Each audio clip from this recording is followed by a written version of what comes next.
A little different is the depth of the running back position, which hasn't been real deep in recent years. It looks like this is shaping up to be a real strong running back draft class as well. What was the difference for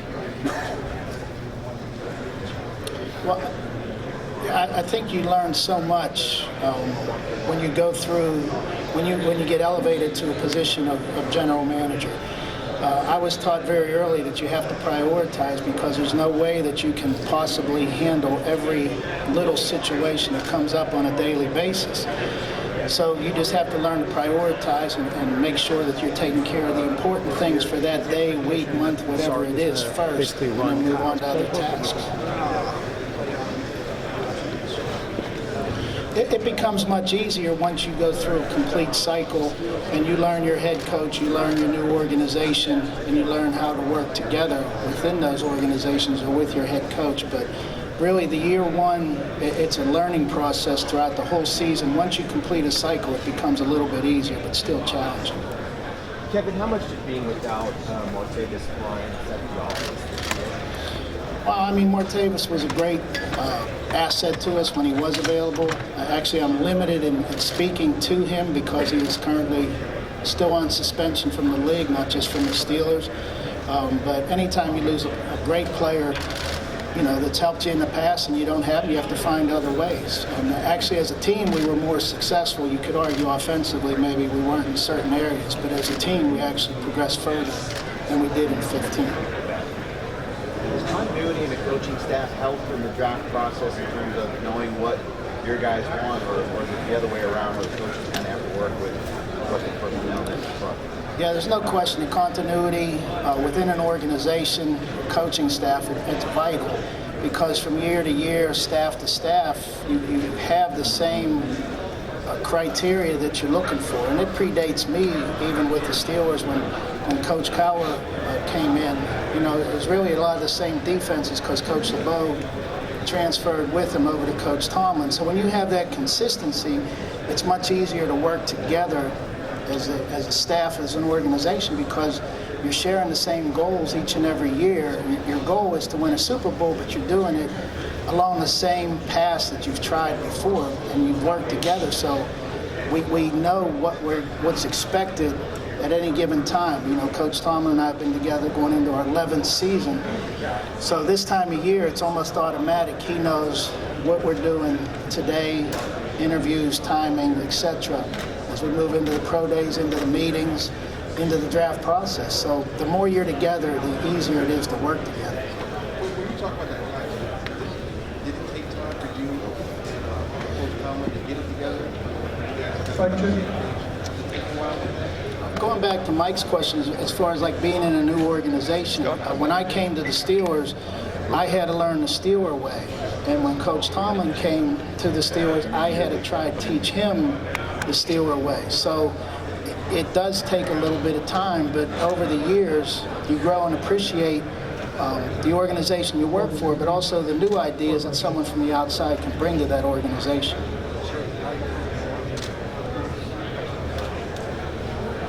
I think there is. I think, you know, when you have someone that's been successful and you come in from the outside with different ideas, I think you have to respect that this is a successful organization, but maybe we can even be better, because I'm sure everybody trying to win the Super Bowl every year. Kevin, you've been drafting edge rushers for a long time. What's a few things that you're looking for when you look at these college guys? The edge rushers?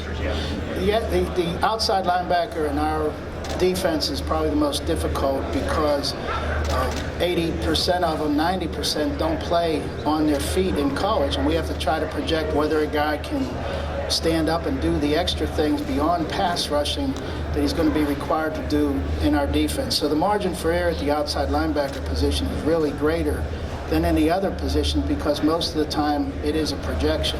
So again, you're looking for someone who can rush the passer, can play on a tight end or a tackle, and can drop into coverage on occasion. I mean, the dropping part, a lot of times we won't see that until actually when we get in here for the initial workouts and then follow it up with some pro day advancements as well. Does it seem like a pretty deep group from this early season? It is, but off the top of my head, 85–90% of them are the defensive ends that we're going to have to project up. So, again, as we go through this, we'll probably lose 3, 4, 5 guys that we'll just say, well, they're probably just 4-3 defensive ends instead of 3-4 linebackers. You're looking at Mr. Brody and trying to evaluate dropping into coverage. What are you looking for? It's hard to simulate that. No, not really. I mean, you just watch their feet, their hips, their hands, their awareness when they drop. You're really not going to get into whether they understand and know what they're doing. You're just really looking at the physical ability to do it. And, you know, you can transfer most of them if they have the athleticism to do it. It's just a matter of knowledge beyond that and repetition. Usually when they line up on a Sunday.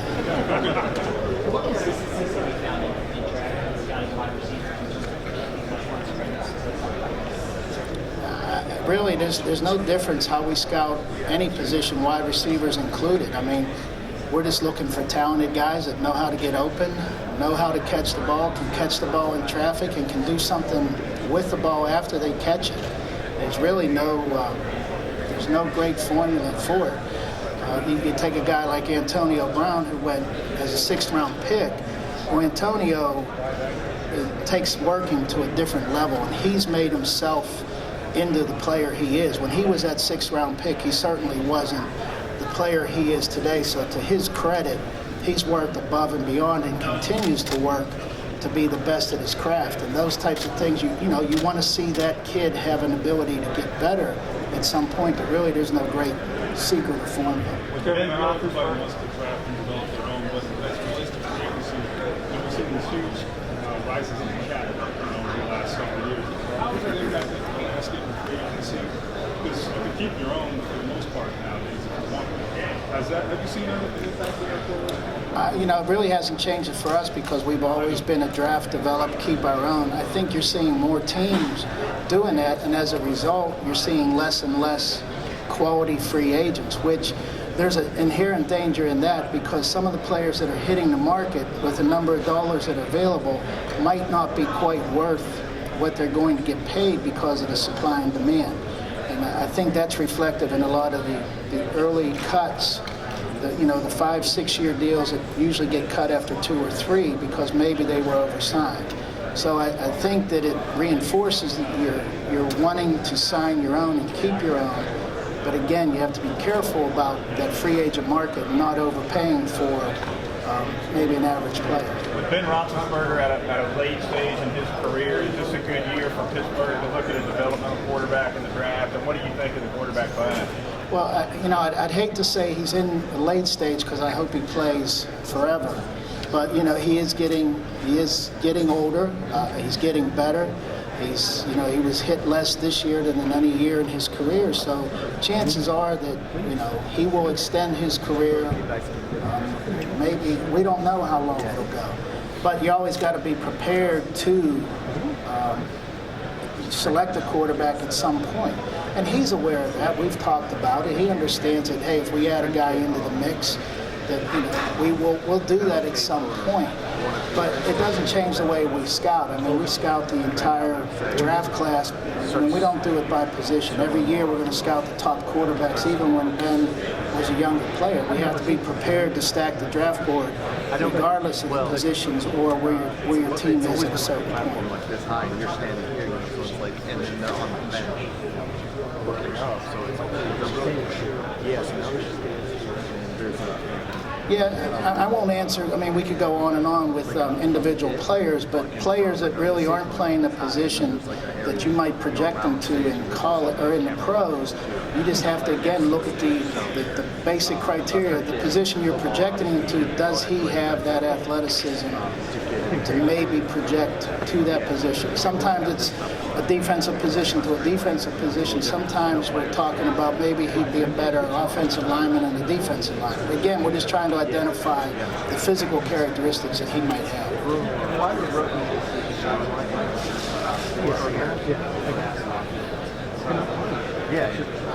It won't affect our evaluation process. You know, the decision that the league made, we agree with, we respect it. To be here is a privilege, to play in this league is a privilege. And if the league deems that certain players aren't eligible for that privilege, then we'll respect it, and we'll get our work done as need be. So that's a decision we agree with, we abide by, and we'll get our work done regardless of whether guys here. The only reason Greg had asked for it the other day. The only reason I'm worried about it is our style in schools. Because if you just copied it directly from the schools that are in your invite list, Can you send me yours? Yeah. Because then I'll make sure we have Again, our when stuff. you're looking at them in college, you have to look at, say a kid has 15 sacks. Well, where did those 15 sacks Okay. come? Who were they If you playing could share against? that with Was it us, one I'll make double sure A that we talent? have Was it a freshman tackle at a major college? Yeah, yeah. There's so many different factors as to Yeah, because why I know our guy he was or our productive guy in that made it college. just used the And you whatever was think in that there. will sometimes transfer over. If you could share that with us, Sometimes I'll it make does, sure everybody sometimes has it doesn't. But you have Yeah. to see Cool. where his Thank you. production was accumulated, be it against, again, maybe an inferior opponent or an inferior player on a better team.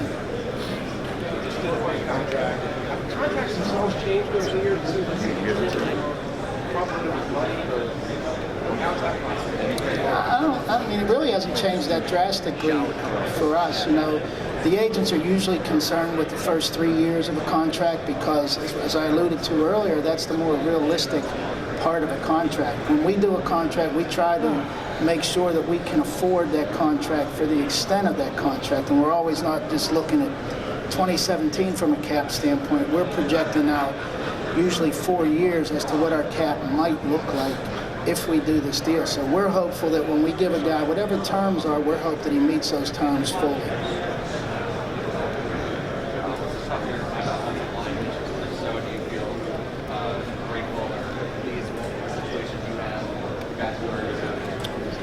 Yeah, the offensive line depth in this draft probably isn't as good as it has been.